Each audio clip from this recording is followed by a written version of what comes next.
সুপ্রিয় দর্শক, আসসালামু আলাইকুম। আপনাদের সবাইকে স্বাগত জানাচ্ছি এখনকার আলোচনা। আপনাদের সঙ্গে আছি আমি সিরাজুল ইসলাম। দর্শক, ইরান এবং আমেরিকার মধ্যে যে সমঝোতা স্মারক সই হয়েছে তা ভেঙে যাওয়ার উপক্রম হয়েছে।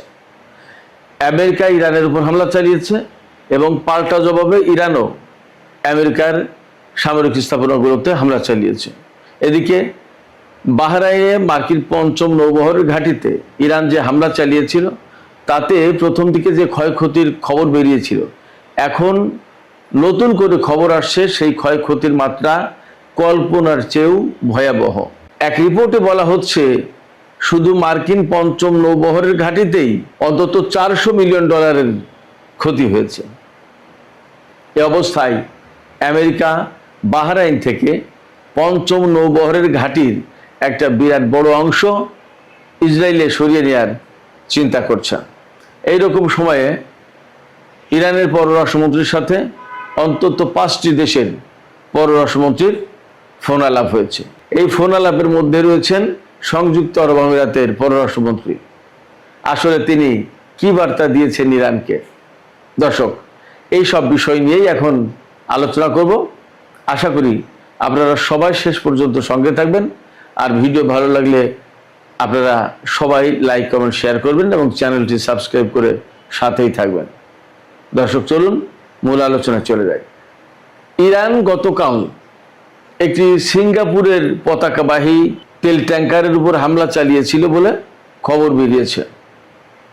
ইরান অবশ্য এই হামলার কথা আমি অন্তত প্রেস টিভিতে দেখলাম যে তারা বলেছে যে আমরা কোনো বেসামরিক জাহাজের উপর হামলা করছি না। তারা একথাও বলেছে ইরানের পক্ষ থেকে যে অন্যরা কেউ হামলা চালিয়ে আমাদের নামে চালিয়ে দেওয়া হচ্ছে, আমাদের নাম করা হচ্ছে।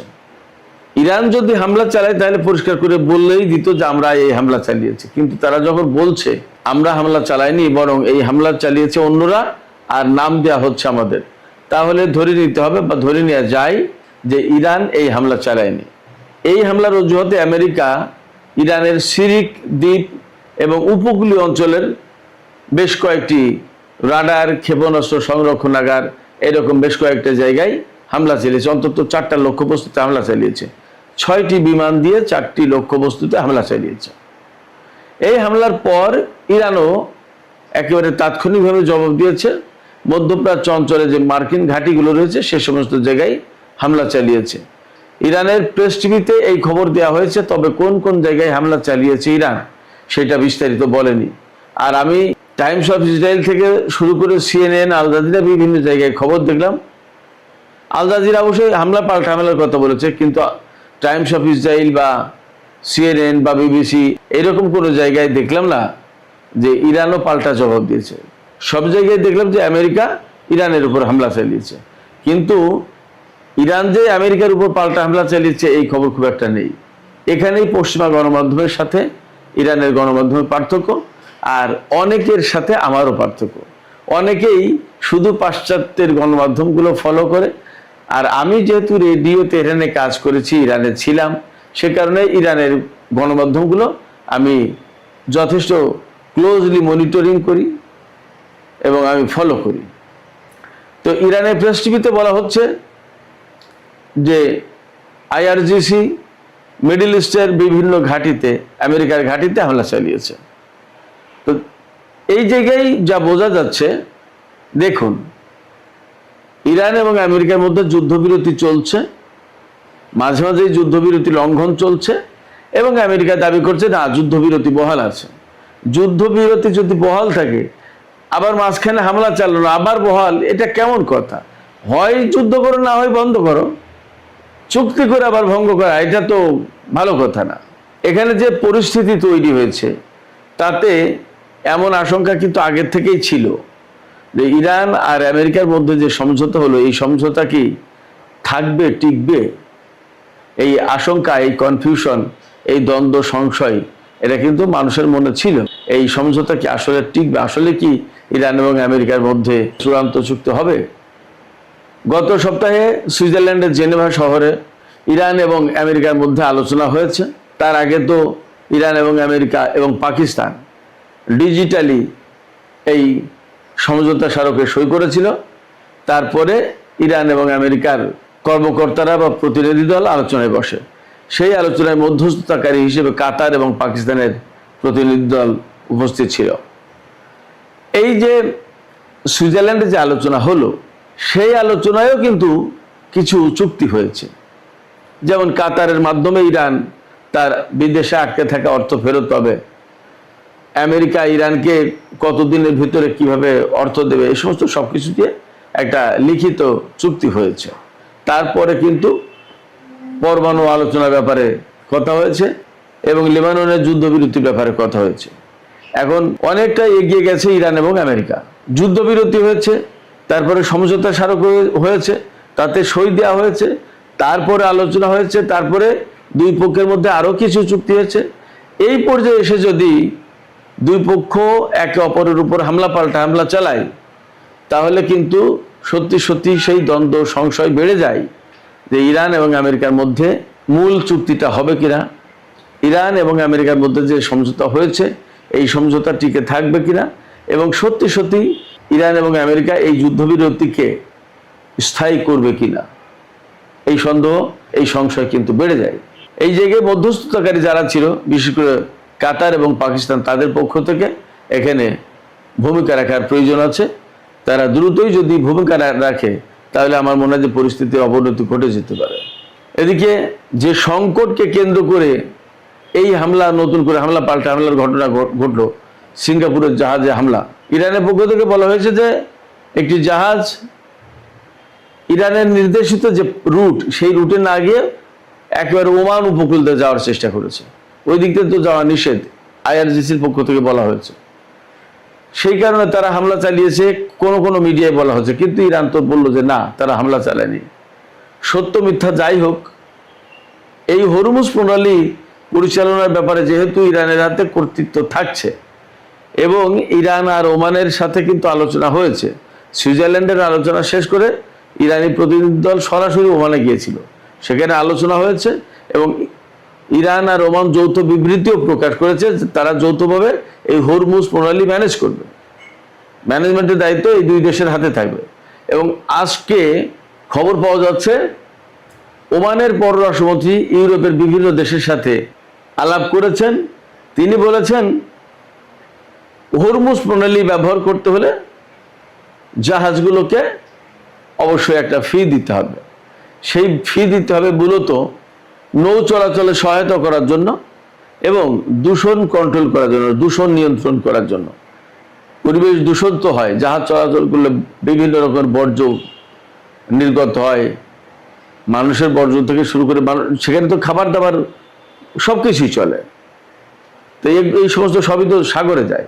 এবং হরমুজ প্রণালী পার হওয়ার পরে যে পারস্য উপসাগর, সেটা কিন্তু অনেকটা আটকানো এবং তার চারপাশে বিরাট সংখ্যক জনবসতি, ইরান, কুয়েত, কাতার, সৌদি আরব, ইরাক, তারপরে ওমান এবং সংযুক্ত আরব আমিরাত, এই যে এতগুলো দেশ থেকে তেল এবং গ্যাস নেয়, বহু সংখ্যক জাহাজ পারাপার করে, তার থেকে তেল নির্গত হয়, বর্জ্য হয়, মানুষের খাবার দাবার থেকে শুরু করে সমস্ত সবকিছু। তার মানে ওই এলাকার পরিবেশের একটা দূষণ ঘটে।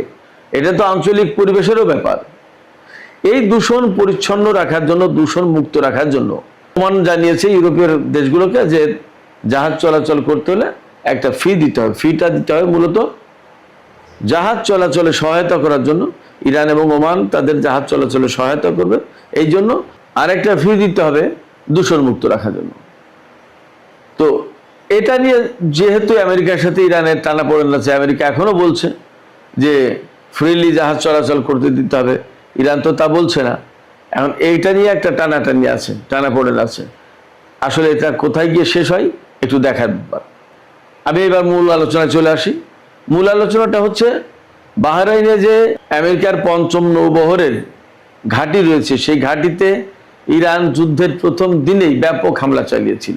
২৮শে ফেব্রুয়ারি থেকেই শুরু করেছিল এবং ইরানের বিরাট বড় টার্গেট ছিল যে এই অঞ্চলে বড় বড় যে সমস্ত সামরিক ঘাঁটি আছে এবং কমান্ড অ্যান্ড কন্ট্রোল সেন্টার আছে, radar system, early warning system এবং ইলেকট্রনিক জ্যামিং সিস্টেম, এই সমস্ত যেখানে আছে সেই ঘাঁটিগুলো আগে অকেজ করে দিতে হবে। সেই টার্গেট নিয়ে ইরানি সামরিক বাহিনী, আইআরজিসি, বাহরাইনের মার্কিন পঞ্চম নৌবহরের ঘাঁটিতে ব্যাপক হামলা চালায়। সেই হামলায় আমরা তখনই জেনেছিলাম যে সেখানকার রেডার সিস্টেম আরও অনেক কিছু ধ্বংস হয়ে গিয়েছিল, কিন্তু প্রকৃত খবর তখন আসেনি, এখন আসছে। তাহলে এখানে বলা যায় যে আমেরিকা নিশ্চয়ই তখনকার ক্ষয়ক্ষতির খবর গোপন করছিল, কারণ আমেরিকার সামরিক বাহিনীর ভেতরে এবং আমেরিকার জনগণের ভেতরে হতাশা নেমে আসবে, মার্কিন জনগণ ক্ষেপে দেবে, ক্ষুব্ধ হবে এবং ডোনাল্ড ট্রাম্পের প্রশাসন মারাত্মকভাবে চাপের মুখে পড়বে। এই জন্য এই সমস্ত গোপন করা হয়েছে তথ্যগুলো। এখনকার যে খবর, সেই খবরে নতুন করে তথ্য আসছে যে মার্কিন পঞ্চম নৌবহরের ঘাঁটির বেশিরভাগ ভবন ধ্বংস হয়ে গেছে, 12টা ভবন ধ্বংস হয়ে গেছে। Early warning system, radar system তো ধ্বংস হয়েছেই, কমান্ড অ্যান্ড কন্ট্রোল সেন্টার ধ্বংস হয়েছে। তাতে সবকিছু মিলে এই ঘাঁটির একটা কমপক্ষে $400 মিলিয়ন বা $40 কোটি ক্ষয়ক্ষতি হয়েছে শুধু এক ঘাঁটিতে। এখনো তো শেষ কথা না, এ তো স্যাটেলাইট চিত্র দেখে মোটামুটি একটা খবর দেওয়া হয়েছে, বাস্তবতা আরো ভিন্ন। এবং কতটা ক্ষতিগ্রস্ত হলে আপনারা ভাবুন, মার্কিন পঞ্চম নৌবহরের ঘাঁটি কতটা ক্ষতিগ্রস্ত হলে সেই ঘাঁটি এখন ইসরায়েলে সরিয়ে নিয়ে যাওয়ার চিন্তা করা হচ্ছে। ইসরায়েলে কেন সরিয়ে নেবে? ইসরায়েলে সরিয়ে নেবে এই কারণে যে আমেরিকার পঞ্চম নৌবহরের ঘাঁটি এত গুরুত্বপূর্ণ ঘাঁটি, সেটা ইরানের ক্ষেপণাস্ত্র এবং ড্রোনের আওতার বাইরে থাকুক। কিন্তু বাস্তবতা হচ্ছে ইসরায়েল কি ইরানের ক্ষেপণাস্ত্র এবং ড্রোনের নাগালের বাইরে? ইরান কি ইসরায়েলের উপর ক্ষেপণাস্ত্র এবং ড্রোন দিয়ে হামলা চালায়নি? তাহলে ইসরায়েলে ঘাঁটি নিয়ে কি বাঁচতে পারবে? মনে হয় না। এদিকে আরেকটি গুরুত্বপূর্ণ খবর আছে, কুয়েত এবং সৌদি আরব থেকে আমেরিকা সেনা কমিয়ে ফেলছে, অনেক সেনা কমিয়ে ফেলবে। আমার কাছে মনে হচ্ছে যে এখানে দুটো বিশ্লেষণ দেব আমি, সেনা কমানোর ব্যাপারে এবং ইসরায়েলে পঞ্চম নৌবহরের ঘাঁটি সরিয়ে নেওয়ার ব্যাপারে। প্রথমত সেনা কমানোর ব্যাপারে আমি যে বিশ্লেষণটা দিতে চাই সেটা হচ্ছে যে সম্ভবত আমেরিকা আস্তে আস্তে পুরো সেনা সরিয়ে নেবে। এখন আপাতত কমানোর কথা বলছে, আর কিছুদিন পরে পুরোটাই সরিয়ে নেবে। কারণ এটা ইরানের একটা অন্যতম চাওয়া এবং দাবি ছিল যে মধ্যপ্রাচ্য থেকে মার্কিন সেনা সরাতে হবে, তাদের কাজটা কি। এবং এই দাবি এখন আরব দেশগুলোও করছে আমেরিকার কাছে যে তোমরা তো নিরাপত্তা দিতে পারছো না, তোমাদের তো দরকার নেই, তাহলে আমরা আমাদের ব্যাপারটা দেখি। এটা একটা ব্যাপার। সেক্ষেত্রে এখন বলা হচ্ছে কমানোর কথা, কিন্তু কয়েকদিন পরে বলবে পুরোটাই সরিয়ে নেওয়া হয়েছে।